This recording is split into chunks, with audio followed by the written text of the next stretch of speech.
what I would say is for all of you, how do all of you follow Jesus? Tell me how you guys do it, all of you. We pray like him. How do you pray like Jesus? Okay. We go on our face. Okay. Yes, But We also pray on our face. So wait. So not only do Christians do that, but Hindus do it as well. So can we all say that Hindus pray like Jesus? Hindus pray to the... David, They also do that as well. in John chapter 17, Jesus prays lifting his head up to the heavens. He does. So Jesus prays in multiple positions. Yes. You guys only pray in one of those positions. Yeah, I'm following We pray in both. I'm following the last prophet. The last message. I don't know, 6? In one of those positions, we pray like Jesus. Okay, but Okay. we follow so the do words Satanists. of Jesus and honor him. In Matthew 6, Jesus prayed to pray, says to pray standing. Can we like tone it down so everyone can get it? Can we, yeah. So the difference is we honor Jesus from his words which he told us. Yeah, but And we Jesus honor tells Jesus us from in the John actions. chapter 5 verse 23, honor me just as you honor the Father. Now the way that we honor the Father who is God is by worshipping him. So if Jesus is telling us to honor him the exact same way that we honor God, it means that we should worship Jesus that same way. That's how we follow Jesus' Well, words, by not pertaining honoring to those God. words. How do we honor God? By worship. So you're saying you follow him by his words, but you don't follow his actions. No, we follow- He prays with his chest to the ground, and you don't. You pray like different ways. We do. We can And pray so with our did heads he. to the So ground. did he. He prayed in many ways, not just one way. Yeah. Yeah? You're not praying like... Okay, but We do pray with our heads to the ground. here's the only thing, right? Let's just say, for example, we don't, right? Jesus never said that, he never said pray in the same position as me. But for example, when his disciples told him... He doesn't say, but you're No, believing but- in him in his words. No, but in his actions. exactly, in his words, right? Now listen, when, for example, the disciples came to him and said, Jesus, how do we pray? He said, say these words, our Father who is in heaven, So you just say hallowed words. be You thy just say name. words. You So, say like this and you say words. so if Say like this and say words. Okay, however this is you want- literally an Orthodox Christian Who's praying? praying, bro. Yeah, excuse me. This is how early Christians have prayed. so, No, just- wait, Yeah, wait, that's- wait, that's a we'll point. get there, If we'll he's a get good there. guy, is he praying We'll to get someone? there, one second, we'll get there, we'll get there. That's So- teaching us Me and the Father. How to pray. Okay, but then, So- what do you do? Wait. Okay, Let's just keep it down. We're Just doing ask his it. We're doing question, ask his it. question. 1 second. I'm answering his still. Give me 1 second. Answer his question. Yeah, move over. Yeah, move. Okay. Okay, yeah. In summary, Jesus prayed in many different ways. Yeah, why does he not pray? just one. He's Who does he God. pray Wait, to? we're gonna get. We're gonna get there. Okay, go ahead. Who does Yeah, he go pray ahead. to? Yeah. Who does he pray to? So just two things. When you quoted basically this quote, or rather from the scripture, they said me and the Father. So you're making distinction. Or Yes, this is- Yes. yes, we There's a believe there's a distinction. distinction. So Yeah, we there is. believe that. Absolutely. It's called the Yeah, Trinity. okay. So this Amen. is- yeah. But I want him to get it too, so if we just like tone down the yeah. That doesn't make sense. Okay, so you're making distinction. This is one. Yep. Two, who was he praying to? Okay. Okay. He's If he's a God, God, if he's a and I God. don't believe that God prayed to Okay. Remember, Okay, you we've- believe in we've- no deities apart from God. Okay. Yeah, we believe that Agree? there is So one then that God. means you making Jesus a deity means that you believe in two. No, Don't worry, don't because worry. Jesus Wait, is wait. identical to the same God that the Father is. But There there is is one. distinction. Wait, guys. You're asking Let's a do one question question, one whilst answer. interrupting the answer to Yeah. your question. So listen to the question. 1 second, please. Now, 1 second, if 1 second. if you learned the doctrine of the Trinity that Christians believe in, we believe that there is one God, because the Father, the Son, and the Holy Spirit are identical to the one God, yet they are relationally distinct because they are distinct persons. That's what we believe in. So you're there's saying- no problem with the doctrine of the Trinity having a distinction between the Father and the Son You're saying and there's Jesus two praying gods. to the Father. No, The reason person. why No, is he's because saying No, no, there's wait. Person. The reason why you're interrupting the answer Wait, again. let him You're still finish. interrupting the Let him answer. finish, let him finish. The reason why is because Jesus and the Father have been in perfect union and communion since eternity. That's why Jesus in John chapter 17 verse 4 from his own words says that he shared glory with the Father before the world was made. So Jesus has eternally, from his own words, existed with the Father and communicated with him. So it would be no shock that he would do the same thing when he comes down to earth. Wait. Did you all understand that? That's the first He thing. said there's two gods. No, it's not. No. You say there's three gods, Yeah, and then there's they're all in union. No, there's no one said three gods. You almost got it right. You almost got it right. But we don't count them as gods. We count them as persons. So he said So identical no, it's to not. God. It's not. No, A person doesn't Okay, equal wait. one God. Let me Yes. help you, okay? So all three persons are equal to one God. Yeah. Okay, let Please me help don't you push with me this. away. Yeah. Yeah, let me help you with this, right? The only distinction that we make between the Father, the Son, and the Holy Spirit is the way that they subsist in the essence of God. There's no, like for example, the Son. Wait. Wait. Listen to You're him. interrupting the answer before you've heard Because it. it's important to understand the so for person and then we can example, critique it. we don't believe that Jesus has a different mind than the Father, for example. We believe that God has one mind, and the Father, the Son, and the Holy Spirit are identical to this one essence. And because they're identical to the one essence that is God, they're one God. The only distinction between the only distinction between the Father, One God. the Son, and the Holy Spirit is the Father's unbegotten, the Son's begotten, and the Spirit is eternally spirated. Okay, That's cool. the only distinction that we make. That's the only distinction. Okay. But then, Sorry. Yep. Didn't God take over Jesus' body and stir him in a right direction? Like Jesus was born as a human being, but you believe that the devil can take over our body. Did God take Jesus' body and That's a heresy. but So the answer is but no. that's what Jesus was afraid, because he was human, but he was fully aware of why God was steering him in that, and he was complacent with all of that. Sorry, 1 second. Basically, I think you're taking lots of airtime, huh? So please. Okay. No, You you're taking. You speak less. لحظة يا شباب you're taking so much time, huh? Okay. I think so. It took you like 2 to 3 minutes, okay? Just to try to Okay, explain something I'll let him speak. that you cannot comprehend. Okay. I think this is logical fallacy. For us, I'll explain basically our creed to us in less than 10 seconds. 10 seconds. Just one God, and He sent prophets, and basically worship this only one God. Wait, what No actually Trinity, is- no 1, 2, no 3. You're saying that Jesus prays to God, right? There's no Wait, problem with that. I'm responding to his point. I can't speak to okay, wait. You said Jesus prays to God. Your friend before said Jesus is the Son of God who created the universe. That doesn't make sense. So he created the universe and he created God and he prays to God. Okay, I already answered this question. Wait. Do you want the answer to your question, or do you want to keep talking? I'll talk when I can Who talk. created the universe? Can I talk? Yeah. Okay, I'm going to answer your question. If you interrupt me, you're not going to be able to Yeah, hear but don't take the time. Don't answer take to like your 5 Yeah, minutes. It's a question it's a question which requires time to answer. One minute. One question, one word. If you're not patient for the answer to a question, you're not going to get Answer it. this question. Do you want the answer?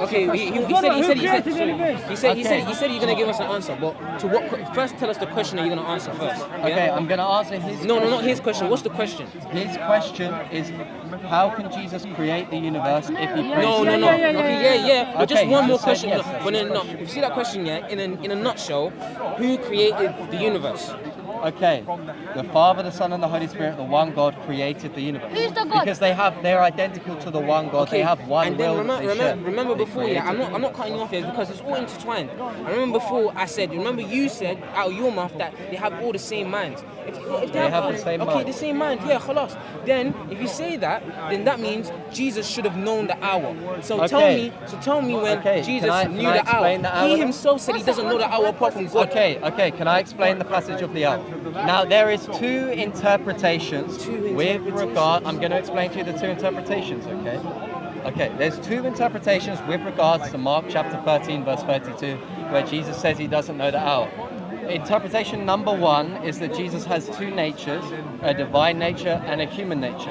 And the way in which he doesn't know the hour is by his human nature, but he does know it qua his divine nature, which is perfectly consistent with theology and philosophy within the Trinitarian tradition. Now, the interpretation number two, this is the second interpretation, is that he actually did know the hour if you actually understand the Greek meaning of the term oidin, which is the word know in that passage. Now, the term oidin has a certain semantic range. It can also mean declaration. For example, Paul in 1 Corinthians chapter 2 verse 2 says, I know nothing but Jesus Christ and him crucified. That doesn't mean that Paul only knows that. It just means that that's what he's declaring in the Greek context. So we understand by this word oidin. Wait, I'm still giving you the answer. We understand by this word oidin that it has a certain semantic range. And one of the ways that it can mean is that it can mean that he doesn't declare the hour, which we believe. And the reason why this works is because it's in the context of a Jewish wedding. When you read the parable after, it's talking about a bridegroom and virgins, okay? And Jesus is the bridegroom of the church. Now, in ancient Judaism, My friend, first century Palestine. Wait. If you don't open up your ears and listen, It's important. wait. You keep interrupting. Wait. I listened to you. He was almost done. I was almost done. He was almost done. I was Let him finish. almost I done. wouldn't, because I need to go. Let him I want to finish. say I listened to very patiently. I listened to all your nonsense, but honest to God, I come to one conclusion. I want you to understand you, but I'm coming to one conclusion. What a load of nonsense you are trying to bring round Okay, houses, then but nothing. Thank then you very much. all you're just saying is that you can't Comprehend understand. things. Probably. If you Okay, can't But comprehend. I know he can. I can see it. He Okay. can. I can see it. You're smart, dude. I think you're an intelligent person. You're smart, so you dude. I can can see it. comprehend this. Okay, so the reason why a Jewish wedding is relevant to this, because this is the context with which the passage was in. Now, in first century Palestinian Jewish weddings, what would happen is you'd have a bridegroom and you'd have the father of the bridegroom. Now, the father of the bridegroom would be the one to declare the hour of the wedding. However, the bridegroom would still know it, he just wouldn't be the one to declare it. Now, what is the context of Jesus saying he doesn't know the hour? The hour is the hour of when he comes back to collect his church, which is his bridegroom. And because of that, he's not saying that he doesn't have intellectual knowledge of the hour, but he's saying he's not the one who declares it in a Greek context when you read the passage. And just one final point. If you actually read the Greek, you can take an interpretation that it just says, because it uses the word "me" at the end, you can take the interpretation according to Greek scholars such as Saint Basil. He says this in his work, letter 236, Saint Basil says this. The words "me" means if not. So the passage can also be translated as the son does not know the hour, if not the father, which is true because they share the same knowledge. If the father didn't know the hour, neither would the son. So no matter which way you want to slice the interpretation, Mark chapter 13 verse 32 doesn't debunk the Trinity. Literally, I would add one Okay. thing. In John 16:15, Jesus said, all that belongs to the Father Belongs to me. belongs to me. Amen. Okay. Okay. You say all of this, yeah? Did you get it? No, but I get the conundrum that you've put Jesus in and saying that Jesus knows the hour. But in your book, the book that every Christian is picking up, not the Greek theology, because I don't see any Greek. What language was it written? Hold on. Yes, Hebrew. But then It was written in Greek. Okay, Greek. The Okay. New Testament. All right, then cool. Fairs. But then this is not the language, this is not the context that people are deriving. Many of your Christian followers are deriving from this. You see in the Quran, yeah, They need to we read have, more, simple. listen, yeah, they said they need to read more. Okay, but That's then what do you mean? Then that's your own people. no, You know, that's your so- own. Listen, wait, so hold on. even the Bible- You've done a Okay, lot fine. of talking. Yeah, let's But then okay. I'm saying this is your own Bible that you're saying, yeah, and you're saying that hundreds of, not if not millions of people are reading that, yeah. Jesus doesn't know the hour, only God knows the hour. I guarantee if I pull a Christian right now, yeah, he will not spit the same knowledge that you're spitting. And 100, yeah, okay, yeah, I need to read. Okay, I need to read. But then the thing, no, it's not. No, it's not. No, okay, yeah, you need to read to understand, but the theology of Islam and just basically following God, yeah, is for probably a 9-year-old, yeah, to understand and to really talk to you. I and to talk to disagree you. with that. What do you mean I disagree? disagree. Okay, let's start but off with what's your Aqidah of Sunni Islam? What's your Aqidah? that you believe in one God. No, And what's your Aqidah? Afri, Ashri or Maturidi? I believe in Muhammad sallallahu alaihi wasallam. That's who I believe in. I believe that he's. Were you born a Muslim or you Yeah, came I to was Islam? born a Muslim, but then Okay. My problem with your articulation of the one God is I actually think it results to God being made up of parts. And I'm going to break this down, okay? You always You break guys, that. wait. Yeah, we have to. You guys, you break it. No, you break it down. Wait. To a point, yeah, where it's like, bro, the points that I want okay, to talk if about is so you like far. if you listen, I then am you'll listening, I'm understand. listening. Okay, so listen to the point that I'm going to say, and you'll understand why I say that. Okay, As a Sunni Muslim, do you say that the attributes of Allah are really distinct from each other? Yes. Okay, good. So if the attributes of Allah are really distinct from each other, then each attribute isn't identical to the entirety of Allah, right? The entirety of Him isn't mercy. No, but then the attributes are Him. Okay, good. But they're less than the whole of Him, right? Less than the whole of Him. What do you mean by less than the whole of Him? Okay, so for example, if the entirety of Allah was mercy, then all attributes in Allah would be identical to mercy. No, because Allah is all merciful. He has mercy. Any mercy yes. that Yeah. but any mercy that there is in the entire universe is coming from Him. Yes. All the attributes are coming from Him. Yes, so but- without Him, none of these attributes would be there. Yes, but as a Sunni Muslim, you believe that not the entirety of God Himself is mercy, but mercy is just less than the whole of God. He possesses this mercy, right? Possesses all mercy. Yes. Yes, okay, good. And because this mercy is less than the whole of Him, it constitutes what it means to be a part. Now, What do you mean less than the whole of Him? though? Okay. May I Yeah. interject for a moment? Yeah. Is Allah equal to His mercy?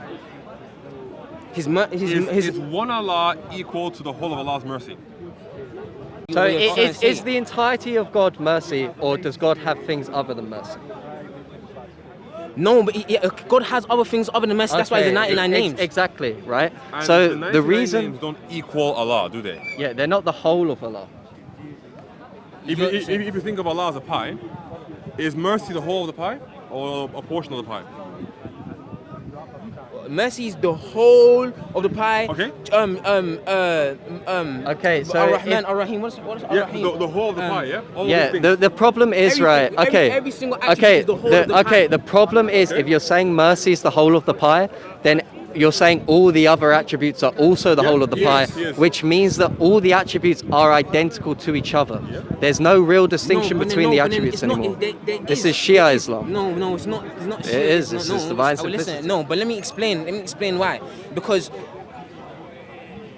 we understand all of these attributes like justice, mercy, and all powerful, all knowing. Yeah, we attribute this because Allah, the originator of every single thing, originated. We wouldn't have any of this without Him. You understand? So He originated every single one. And whether you want to say that it's all knowing and all merciful is the same, which is not, even in the dictionary. When you go in the yes, dictionary, that's no, our no, no, point. but when you go into the dictionary and you search up what knowledgeable is and what knowledge is and what mercy is, it's two different things. Okay. But no. But it's still coming from Okay. Him. So in everything. Let me give you an analogy, right? You mentioned the pie. You said mercy I is the never whole of the mentioned the pie. pie. He mentioned the pie. Okay, the pie. You're saying mercy is the whole of the pie. Is justice also the whole of the pie?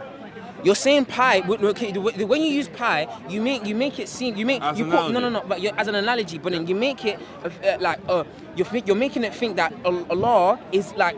Okay, let's forget the this. pie. But then the thing is, Allah is everything. Okay, you're saying mercy is the whole of Allah. Is justice also the whole of Allah? You keep answering this, and I keep telling you that I'm Allah. waiting for the No. You keep asking this, but then I'm keep telling you that mercy is one of Allah's attributes. So it's yes? not the no, whole of but Allah. then I've told you that it is because Allah is everything. Okay, Without- okay. No, but Name, sorry, Alright. name. this doesn't really. You can use a fake name Give if me you a want. letter. I'm David. Hey. Hey. Yeah. Thomas, nice to meet you. Nice to man. meet you, Okay. mashallah. All we're simply trying to say is whether or not you understand the idea that Allah is one, but how does He then relate to His attributes? What is the relationship between His attributes and Him? Are they parts of Him or are they the whole of Him? Yeah, That's and what the we're- reason why we're coming to this is because if you say there's a real distinction in Allah's attributes, you can't say that the attributes are the whole of Him.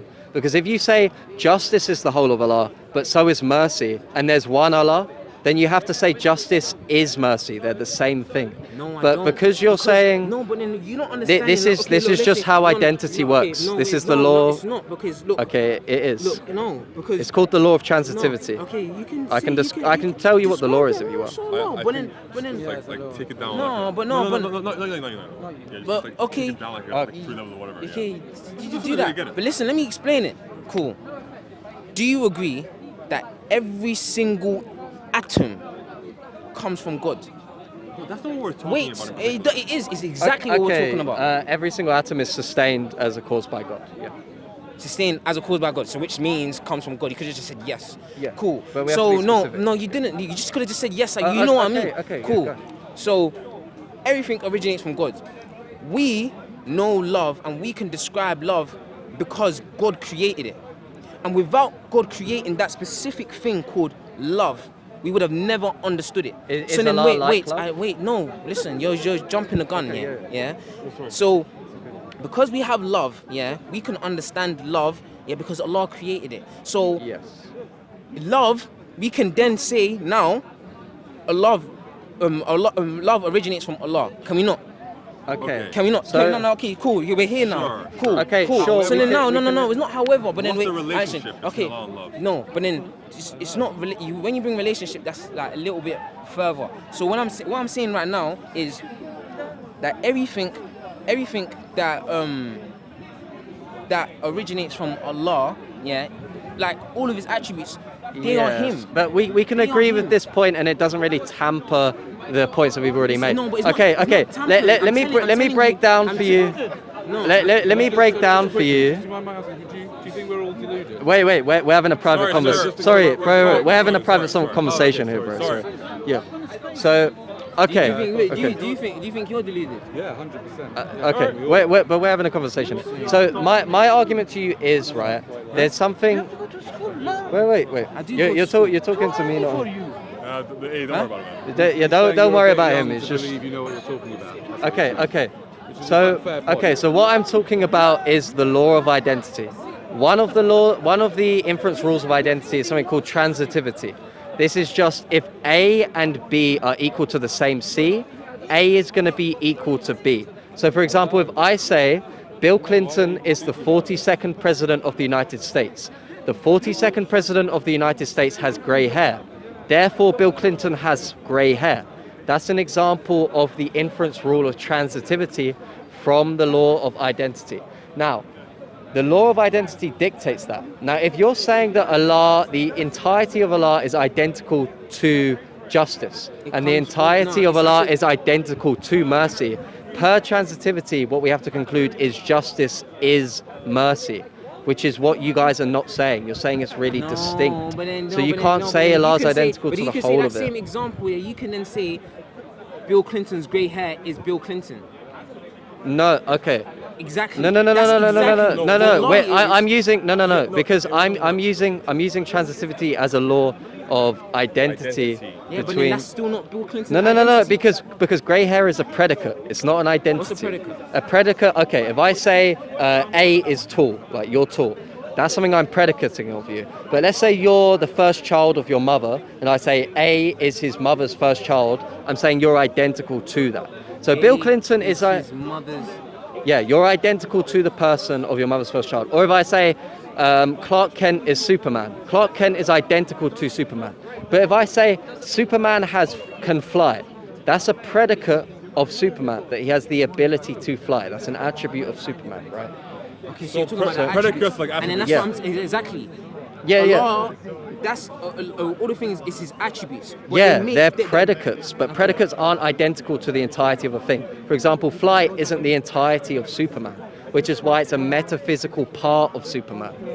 That's why these are metaphysical parts of God. Okay. Because And what of a course part in it- is, of course in it- a part so is you're just saying- something which is less than the whole But of its that's what we subject. say. These are the 99 names are attributes of Allah. Which is why they're parts. That's what we're explaining to you. Okay, let me see where you're going with this.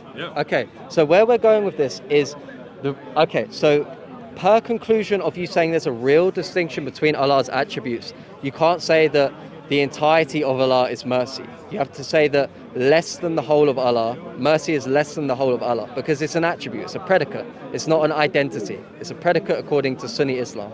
But the problem with that is what a part is definitionally is just that which is less than the whole of its subject. Or if you want to be more technical with the language, it's just that which is not identical to X, nor external to X, right? And because that fits what you're describing as Allah's attributes, they're metaphysical parts. And there's a problem with that. If you say Allah has metaphysical parts, then he's composed. He's not actually one. He's composed of many parts. But then you then said in that same statement that Allah is more than all of these attributes. So then it doesn't mean that he's composed, that these are just some of his attributes.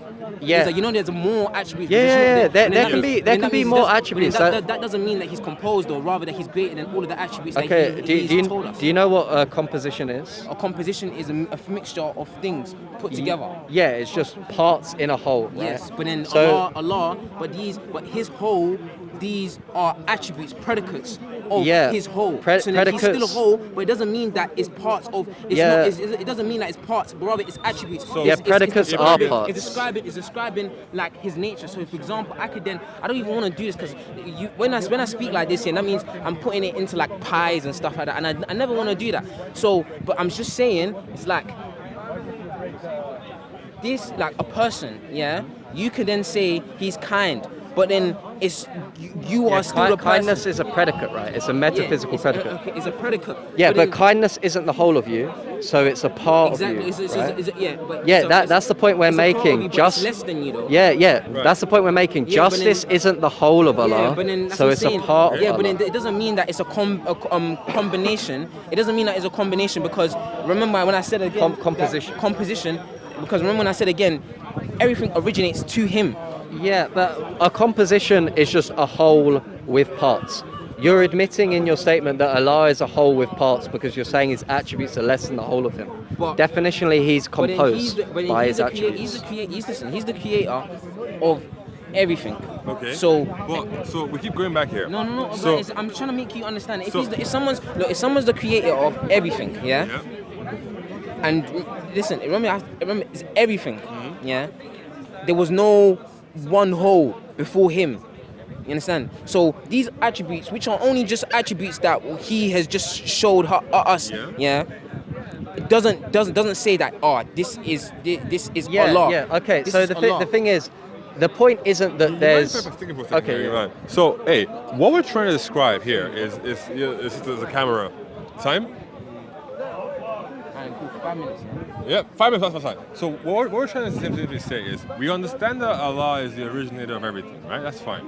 However, in understanding what Allah is and what his attributes are, we have seen that at least in the classical Sunni understanding, we cannot say that any of his 99 plus attributes are equal to the entirety of Allah.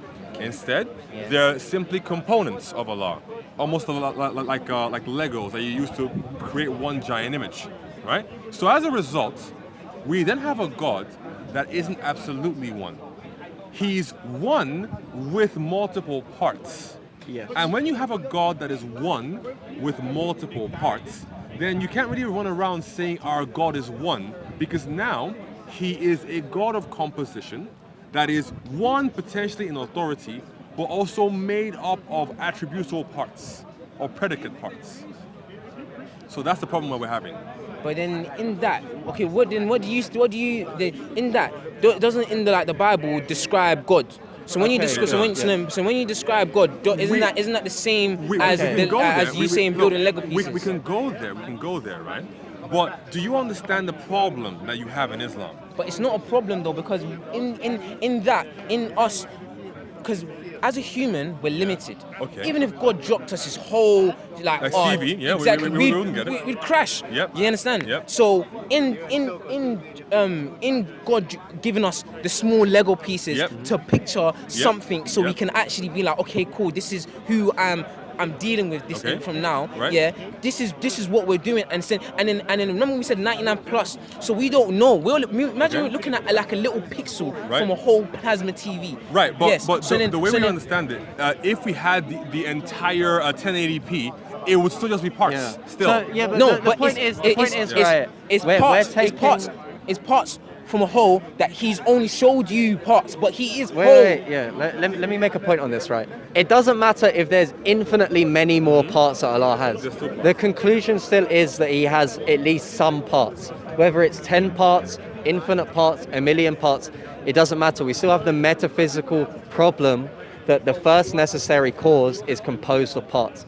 And what we understand about parts is that they're dependent on their wholes. For example, my hand is composed of many fingers. These are parts because they're less than the whole of my hand. However, these parts are dependent on the whole of my hand because of the way that they're configured. Now, if Allah's... Now what I have to just ask you here then is this. Are Allah's parts dependent on Allah, or are Allah's parts independent? He's not dependent. Him as a whole, remember the parts that he showed us as humanity, yeah, it's not parts, remember, because you see when you use parts, yeah, you can get a split image of the meaning of parts. When I mean parts, this is attributes. So imagine me just showing, imagine I could be showing my niece, yeah, only some part of me, yeah, because it's part of me, like at home, I'm kind, but on the streets, I'm different person. Do you remember the definition I gave you of parts? Wait, what? No, okay, what was your definition? Okay, a definition of a part is that which is less than the whole of its subject. You are saying that the attributes are less than the whole of its subject, which is Allah. So definitionally, it's a part. So then your question is Allah's less than the whole parts that He showed humanity dependent, like He needs them. I'm asking you, are Allah's parts dependent on Allah, or are they independent? They're dependent on Allah. Okay, so you have contingency in God. Contingency, as in like, yeah, God is like infinite. Because the parts depend on the whole, then God is then contingent, which is impossible for a necessary being. Contingency means dependency. Yeah. So you're saying God is a necessary being, but you're saying He has contingency within Him, which is a contradiction. Wait, no, okay, cool. So something that is necessary, that has to be, that cannot be any other way, cannot have any dependency. Say that one more time. Something that is necessary. Say that again. So something that is necessary, Yeah. aka it has to be that way, and can't be any other way. God can be any other way though. It doesn't depend upon us. You think that God's attributes could have been different? God's attributes are infinite. But our God could have. You're saying God could have been anyway. So could have His attributes have been different? If God wanted to, He couldn't have created us with nothing. We could have just. I'm not asking about what He created. I agree He could have created different things, but you're saying God Himself could have been any other way. Yes, now, because if in what you just said right now, He could have created anything different means that He could have been any other way if He wanted to. Okay, He my chose problem to be kind to us. Yeah, to put color. Okay, You understand? my problem with this is if you say God could have possibly been another way, then He's not necessary. Because what it means to be necessary is you have to exist that way in every possible world. And if God's not a necessary being, He's not God anymore. Yeah, but He is necessary because without God, there would have been nothing, no beings at all. So you agree that God and His attributes couldn't have been another way, correct? I never said that. I said God. You're not understanding. See what I mean? So I said God could have been any other way if He chose to, but He chose to be this way. And because He chose to be this way, yeah, we are lucky enough for Him to be in this part. Okay, what do you mean by God chose to be this way? Do you mean God chose to create this way, or God chose to create this way. Okay, so you mean creation, not Himself. He chose. He chose for. So you not don't mean that He chose. Okay, good. Well, no. Wait. I'm saying. What do you mean? As in, like, yes, it's the same thing. When I mean creation. May I jump in again? No, but just to clear it up. No, but wait, hold on. So, my friend, I think so. What you were saying is when you said that God could have been any other way, we would say that logically that shouldn't be the case, because now what you're doing is you're potentially opening the gate to say that God could have not existed, for example. No, so because I'm saying God is there, Yeah. and I'm saying God, Okay. if He wanted to, Yeah. we could have been people that just bowed down to Him. I think there's a miscommunication of language. You're just saying. Sorry, I gotta go. You know, I can't lie. Okay, But yeah, okay. It was nice having a. What you said earlier, what does God having many traits have to do with Him being one being? Okay, so you agree that God is one being, Yeah, right? He is one being. Yeah. So God having many predicates, right? Because you're saying these predicates are really distinct from each other, you're saying that these predicates can't be identical to the whole of God. So therefore what they are is just less than the whole of God. But consider this, the definition of a part is just that which is less than the whole of its subject. Okay, what's the definition of a whole?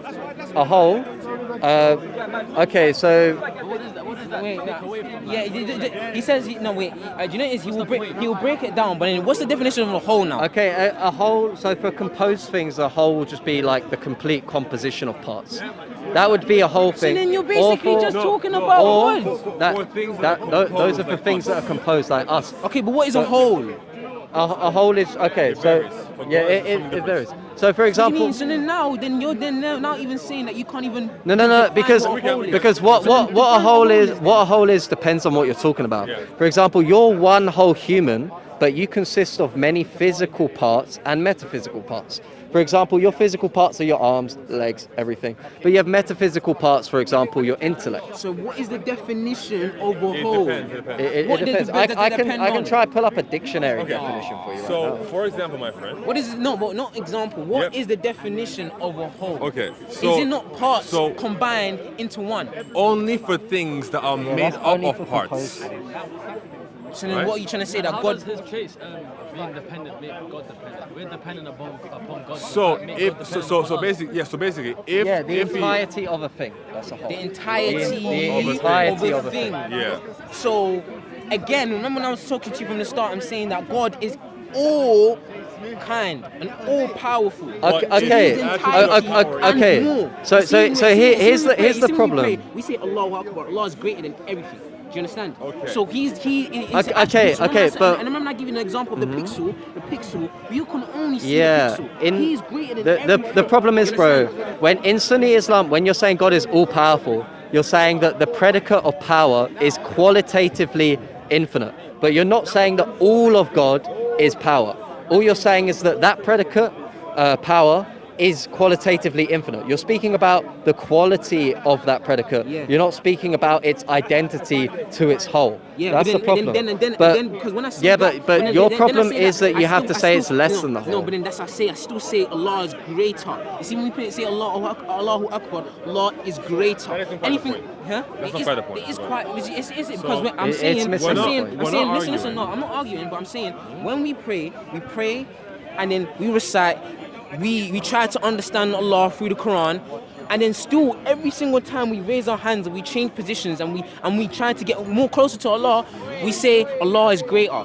Okay. So then that means everything that we can even conceive and perceive, Allah is greater. So then all the parts that you're saying, yeah, that He can be Lego pieces, He's greater than even Lego, even the composition. Allah is greater. Okay.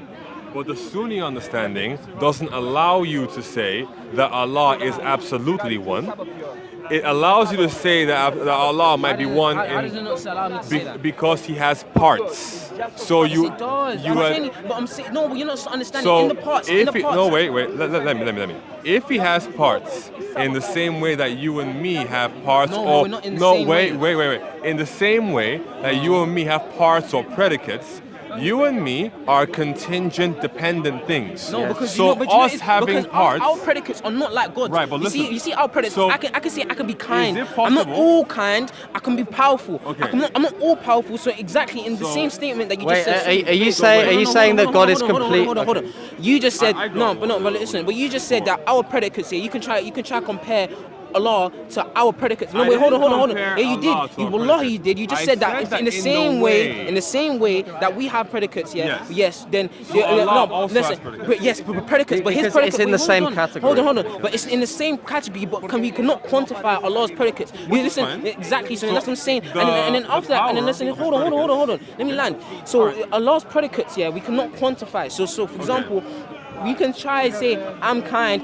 I could be kind, but then our kindness is never gonna be the same as Allah's. Okay, cool. So then Allah's kindness is wherever. Okay, and I'm still saying that Allah is greater than His kindness. Okay. So then that means you can have the parts that you're quantifying, the predicates that you're quantifying. I'm still saying that Allah is greater. So then that means in that statement, when you say that Sunnis don't allow us to say Allah is one, I'm saying that Allah is one, but we and our understanding and the understanding that He's given us, is through the predicates, so we can understand Him barely. So then in barely understanding, He is still one, and then we can only just understand the predicates of Allah. Okay, I get you. But there's only one problem. I'm not making an argument for the potency or power of its predicates. Absolutely, they can be 1 billion times greater than ours. That is fine. but fundamentally they are still just parts of him, according this- to the Sunni yeah, but okay, understanding. but then parts of him and- Let me just explain, because wait. Bring up the definition of whole, please. Just don't even say anything, Of 'cause what? Of whole. Right now. Of whole, the entirety of a thing. Entirety of a thing. So then the entirety of a thing is made up Okay, of parts. okay. So we are, and I told So you. you're saying Allah is made up of parts? No, but then the entire. What, is no. he or is he not? But listen, he's made. is Okay, he or but then, no, the way that you're saying it, yeah, is like he's made.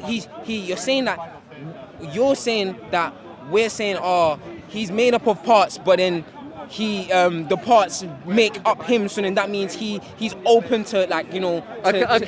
In but I'm order saying- for it but to I'm be a saying- part, we but I'm don't have to saying, say you can imagine- break okay, them but apart or no, anything. But then we're not breaking. Nothing's breaking. Yeah, nothing. that's what I'm saying. But then We're not saying but that. then- Yeah, okay, but then I'm telling you that the understanding of the whole was through predicates, and the predicates we understand from him. Yeah, and we're talking. Okay. It's not Lego pieces. It's just the understanding and the predicates that you keep saying that, yeah, Allah is this and all this, yeah. But when that Allah still and never changed from being whole. Are Whether these he predicates, are they like something that's imaginary, or are they actually real? the real.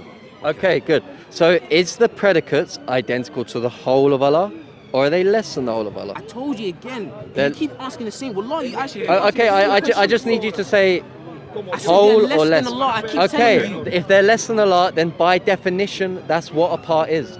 You can't argue about that. That's just what a part Okay, but definitionally then the is. combination, So the Allah has entirety of the parts. whole is less And things I put think together. to drive it home, the problem is parts equal dependency.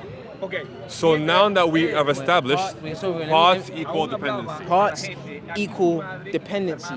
Yes. My fingers Because are part of my hand, so my hand depends upon the parts of it to function. yeah, No, either because I'm telling you that the description, Allah is independent, but the independency of Allah and the understanding of His independence, we call it predicates, because these are attributes and all powerful. Because Allah is there, He doesn't need us, you know. Yeah, you understand? but, So He doesn't. Yeah, okay, yeah. exactly. It's not. It's exactly. But in the attributes here, we understand Him. We get closer to Him. But wait. But earlier on, I asked you, are Allah's predicates dependent on Him or independent? You said dependent. Wallahi, I didn't say You dependent. did. I said We can independent. rewind this. You I said said dependent. okay. Okay, independent. Are you saying independent? Wait. Say what you just said. Okay. Okay. Are Allah's predicates independent or dependent on Him? Okay, see now, okay, the way you said it mainly. So yes, they're dependent upon Allah, and then Yes. you're going around in circles again. So then there's dependency in God. When I said independent, you're making it's because you made it backwards. I'm thinking from that side, but I've always been trying to say that Allah is greater than everything. So wherever anything you try to quantify Allah is still greater. So then the predicates, you're still saying that they make up of Him, but you don't even know the entirety of Him. So then in definition of you trying to make I've never. up of Him. Okay, we don't have to make any claims about it making up Him. The problem though is that if you have parts, either the parts are independent or dependent. If you say the parts are dependent on God, then you're saying the necessary being has dependency and contingency, which is wrong because a necessary being can't have contingency. If you say the parts are independent of Allah, then you're a polytheist because then you have to say that the parts are necessary and independent of Him. Let me just research contingency. Yeah. Just Google the definition of contingency. Gentlemen, do you mind wrapping up in about 10 minutes? Is that okay? Okay, yeah, Go on, sure. go on. Okay. A future event or circumstance which is possible but cannot be predicted with certainty, a provision for a possible event or circumstance, and in identical expenses. This still doesn't make sense. Okay, so there's sort of two working definitions we can give of contingency. Some people will define contingency as something which isn't in all possible worlds. Others will say that contingency is just that which is dependent on a thing. I'm saying no, but okay, then you're bringing contingency. All I've actually just said is that Allah is one, yeah, and he's always been there. But his attributes, yeah, that we can understand him better, yeah, are the attributes that you've been given.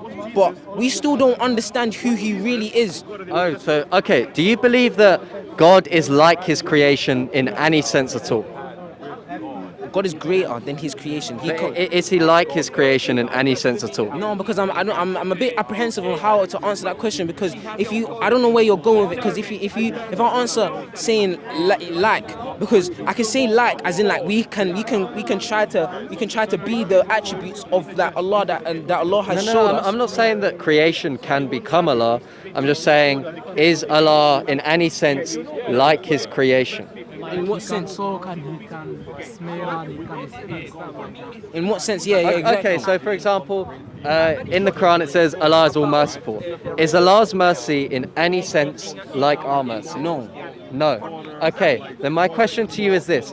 If Allah is absolutely unlike his creation, and we try to intelligibly predicate things about Allah, how can you predicate anything about God when all your thoughts that you're predicating of him are created? They're not uncreated. No, they're not So then there has to be a likeness. Not created. Your thoughts are uncreated? No, the Quran tells me about him. Okay, but so that's the only way that I can understand him. Yes, but the words in the Quran that go into your mind when you look at the Quran, when you perceive the thoughts that you look down and see, are your thoughts created or uncreated? They're created. Why? Okay, good.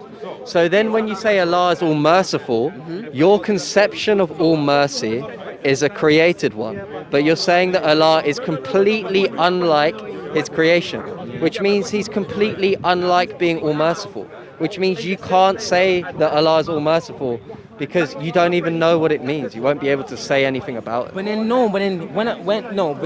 the fact that we can quantify just some of his part to grasp to grasp his majesty is what we only need. To grasp hold on. To grasp his majesty is what we need. There's no way a human you can't stand here and tell me how and exactly how God is defined. Why I'm saying this here is because when you ask me how God his mercy is perceived in my brain, it's not gonna be like who really God is. Yeah. And then that's why I kept on saying before that we in Islam keep saying Allah is greater. We cannot. I'll give you an alternative position as a Christian. You don't give me an alternative. I'm only telling you that Allah is greater than whatever we try to quantify. Okay, but I'm just going to give you an alternative position that we as Christians take, so perhaps you might have something to think about after this conversation. So you're saying that Allah is completely unlike creation. We're going to say that there is at least some sense that God has left a likeness in his effects to us. And because of this, we can't say that when we think about mercy and God being mercy, that the entirety of what we think about mercy is God, but at least there's some likeness to the way we think about mercy to God's mercy, right? And what this is called is analogical predication, which is just that there is at least some sort of an analogical likeness of God to this predicate. You're saying that mercy is this way and God is that way. Okay, so God isn't univocally like anything. So in the exact same sense, God isn't exactly the same as how we think about mercy, but there is at least some likeness to it. Otherwise, let me finish. So, yeah, but I'm just trying to quantify it. Yeah? I'm saying, you're saying that God is mercy's here, all mercy is there, and God only just has some of the mercy. And no, that's not what I'm saying. No. I'm saying God is all merciful, but the way we understand, the way we understand mercy in our human minds isn't completely like God's mercy, but it's like it in an analogical sense. And what an analogical... Because the reason why you can't say that is because you just told me that God is absolutely unlike creation in any sense. Yes, but then I'm still... And if you say that, then you can't analogically predicate things, because... Wait, let me finish. If you let me finish, you'll understand. I understand your point, because when you say that, you're then saying that when God says mercy is like raw, God's like an alien, and then we like there's no way that we can like mercy is an attribute that us as humans understand, yeah, Okay. and that's an understanding from God, and Allah. And then Okay, and then this is an understanding that God has allowed us to understand through Him. So Okay. in that, it doesn't mean that the attribute is like it doesn't mean, but rather God has an attribute, Okay. an attribute that we can relate to. Let me speak to explain to you, because you interrupted me midway through my sentence, right? So when we say God is analogically like mercy, okay, we just mean that there's at least some likeness between God and mercy.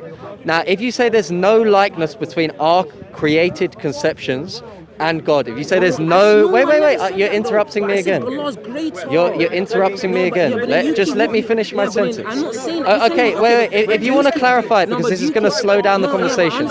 If you want to clarify on a point, just wait till I finish my sentence. No, but then Okay. you say that. Let me finish the I don't sentence. say though. Okay, let me finish the sentence. Okay. You said that God is unlike creation in any sense. If you say that, then what you're predicating of God is an equivocal usage. But if I equivocally predicate a thing, it just means that it's unlike the way that I've predicated it.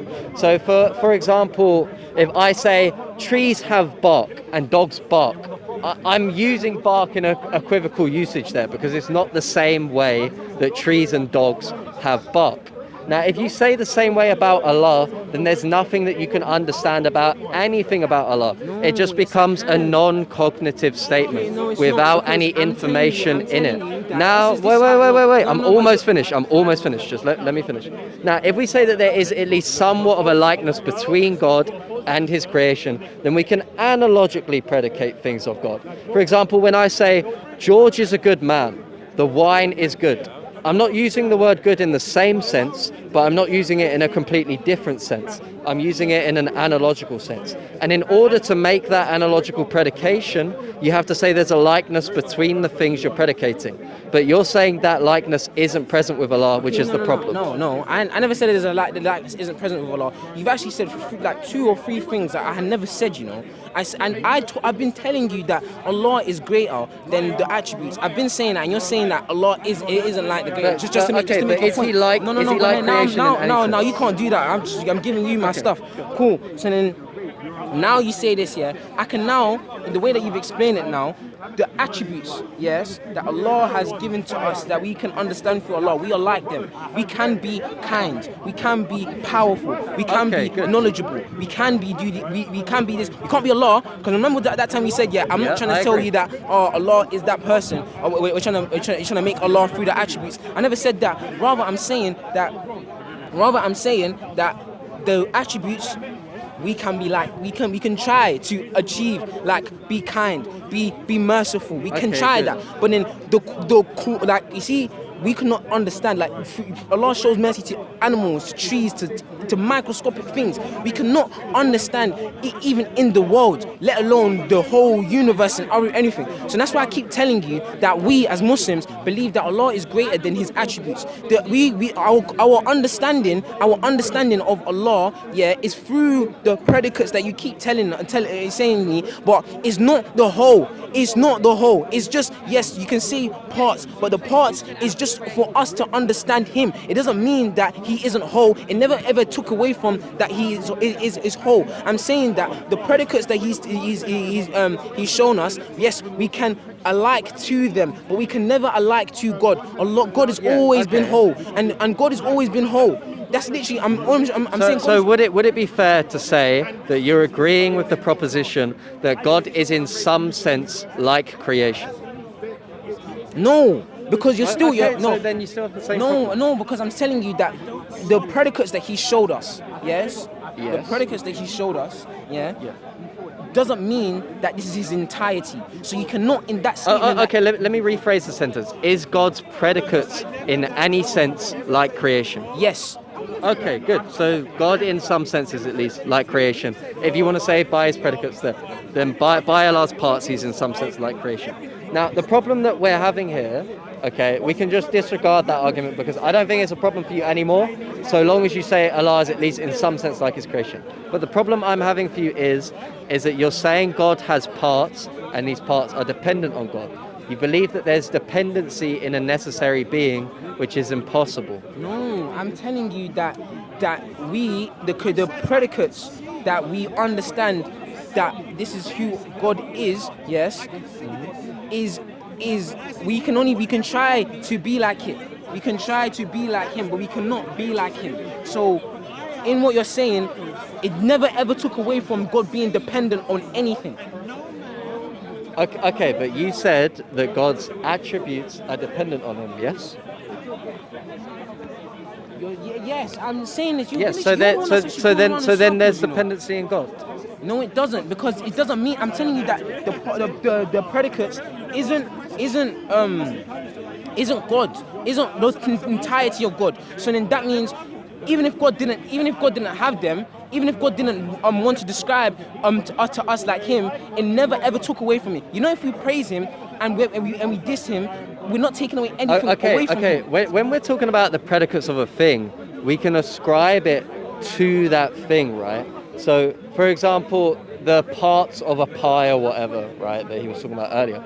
If part of the pie has mold, we can say the pie is moldy, right? Similarly with Allah, if part of him is dependent, then we can say Allah is dependent because his parts make up him, because they are of the subject Allah. That's why.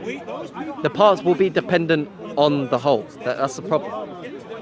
So how is him the parts dependent? How is the parts being dependent upon him?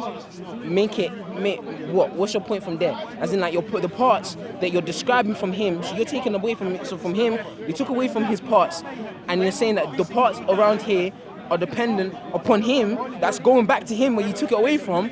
You're saying that it's what? What are you actually saying? So then I'm saying God's here. You're taking away his predicates, saying we don't have to take away. But you're trying to take away so you can quantify each one, because you cannot quantify. No one's trying to quantify them. But you are, bro, because you're trying to understand. I'm not trying to count them. Okay, but you're quantifying is just counting. No one's trying to count his parts. Okay, but you're trying to understand the predicates, yes? God is here. You try to understand it. So then. And I keep telling you that yes, these are dependent upon him. So then, even if they're dependent, they will go back to him. So he's there. So then, what are you then saying? That God is dependent upon what? The problem is you don't understand that when you have parts which are of a subject, what you say about the parts is going to be true of that subject. So if you're saying that the parts are dependent, then the subject in some sense is dependent via its parts. So you're saying that Allah is necessary and dependent. That's the problem. So for example, if part of my pie is moldy, the pie is moldy, right? It does. Do you know what I mean? I'm kind of getting what you're saying, but then in the same thing, because the parts aren't just separate from the whole. The parts are part. In any sort of argument you bring, Allah is still whole. Yeah, no, I'm not disagreeing that it's whole. Okay, so then what are you saying? My problem is that you're saying the whole has dependency and it's also necessary. But a necessary thing can't be dependent. Okay, so then now you're saying that. Okay, so then now you're trying to say that the parts that I'm talking about of him are. So I'm supposed to say that they're independent, or like he's independent and his parts are independent. Okay, then you have. Okay, this is why this is a dilemma, right? Because if you say the parts are independent, then you run into an even worse problem, right? Because if you say each of Allah's attributes are independent of him, then you have multiple gods. Because then you have multiple necessary beings. So, for example, if Allah's attribute of all merciful. What do you mean by back to my? You see the definition you're gonna go down. Before you go into down to that one, what do you mean by necessary? Like it's necessary for Allah to have? Okay, because of his parts, right? Because his parts are necessary to make up his whole. Okay, no, it does. When you're saying necessary, okay. So I asked you, Are Allah's parts dependent or independent? Okay. No, but what do you mean by necessary though? Necessary is just that which cannot fail to exist, right? And we understand God as the one necessary being in Abrahamic theology, right? The problem is if you say God's attributes are independent of him, then you have Allah here, and then you have Allah's mercy, Allah's justice, that's what I want to and understand. what those would be are other necessary beings, which would be polytheism.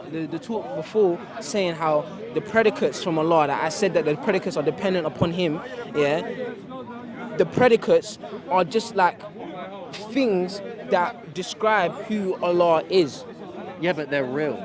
You're saying but then I said they're real because this is reality. But then they still describe who Allah is. So it never took away from anything from Allah. Yeah, but they're not just descriptions. They're actual real metaphysical things that you say are real about God. And that's the problem. If they're just descriptions, then they can be only virtually distinct. But you're saying they're really distinct. Okay, but then they're That's the really problem. distinct. But then they still describe who he is. Yeah, and so a whole with substantial real distinctions is going to have parts. But you're comparing our reality to God's reality. But you just said that God has a likeness to our reality when we went I never said a reality.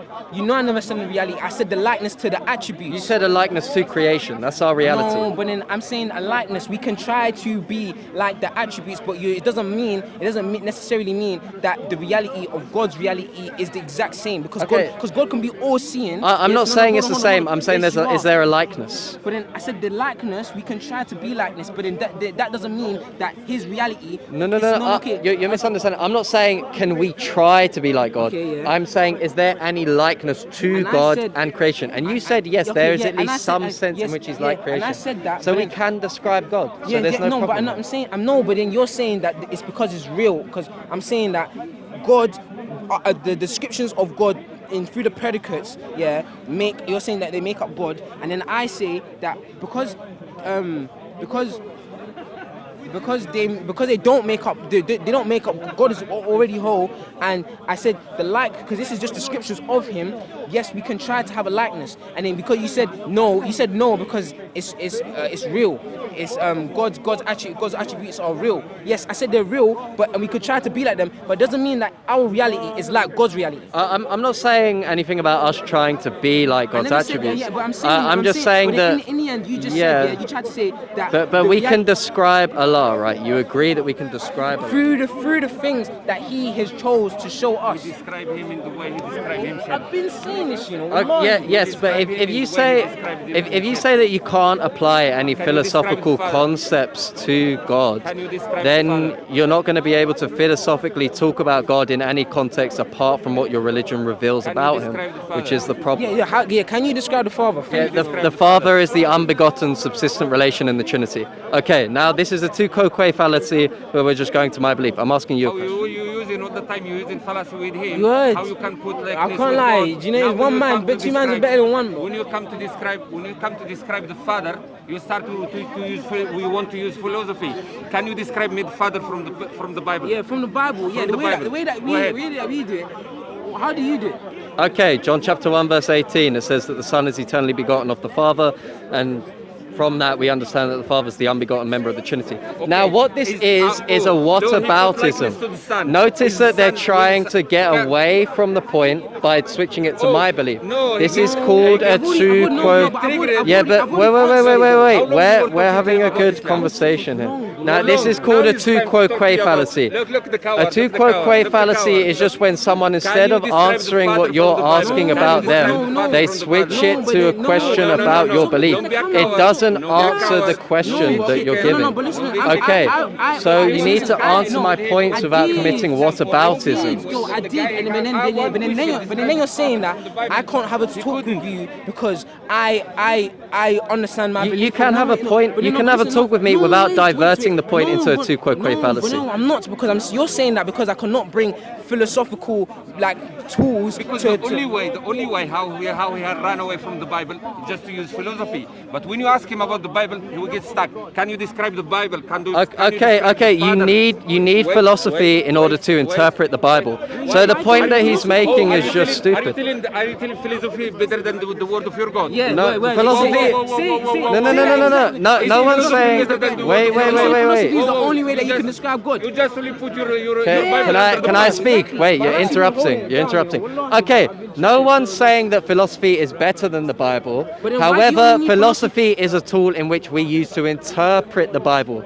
Your rationale and intellect is needed to interpret the Bible, the Quran, and any other piece of information that you come about through reality. But that does not mean that your philosophy is superior to the Word of God, the Bible. Otherwise, you would have to say the same thing about the Quran and any other text. Have I not been using philosophy? But at the end of our discussion, you were trying to allude to philosophy not being able to describe Allah in order to get away from the talk about God and dependency. I told you in the end, and which you're making me do again, I told you that God is greater than the attributes that we have been shown. Yes, and I told you that the reality, because you started talking about how because the attributes that God has shown us, they make a part of Him, and I'm telling you that God is already whole, but it's just attributes that describe Him, and I'm telling you that, and then you started saying that is the likeness of Him, like the likeness of Him. Can we be the likeness of Him? And I'm telling you that the likeness that you're talking about,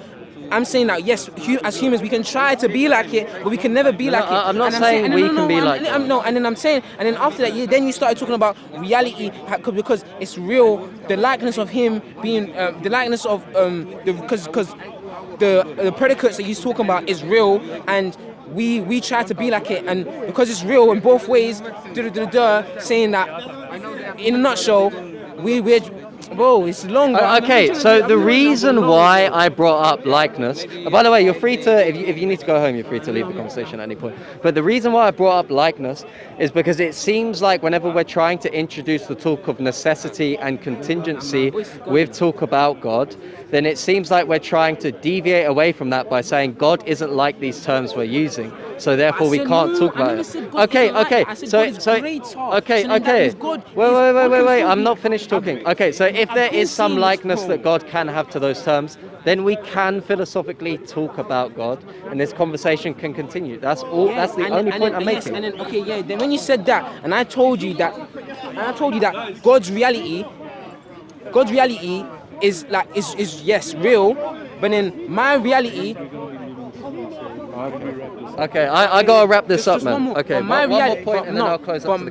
But my reality can be is not the same as God's reality. But God's reality he can still see my reality, and He has a whole different reality as well. So then in that as well means that the things that God has showed me, I can try to understand and try to speak about it and everything, but then still I can still tell you that in the Quran it tells us that God is greater. So how does it still tell me? How does it still not go with your philosophical point, saying that I'm not talking to you in a philosophical way? I gotta wrap up for the camera now, but it's been a pleasure talking to you. It's been a great discussion. He's been a good guy. He's a nice guy, man. He's a nice guy. All right. So all right, cool. Yeah, may God guide you as well. All right. So it's been nice discussing with you as well. All right. So to wrap this up, the conclusion that we're basically understanding from Sunni Islam, as he admitted, is that God has these attributes which we can identify as parts because they're less than the whole of Allah.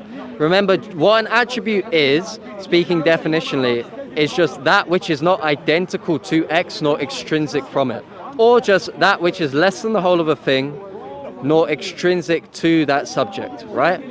So what we understand from that is that Allah's attributes, because they posit a real distinction between His attributes, this is not divine simplicity, a real distinction between His attributes, God must be composed. But we are saying that God must be absolutely simple. And the question that I posed to the Muslim today was this: are God's attributes independent or dependent? The problem with this dilemma is if you say that His attributes are dependent, you're saying there's dependency in God, which we want to avoid at all costs for a necessary being. And if you say they're independent, then you're saying there are other necessary beings, aka God's attributes, other than God, which is polytheism, which is a problem. So that's been the debate, guys. Hope you man enjoyed. Subscribe to Thomas Apologia on YouTube, and in a bit.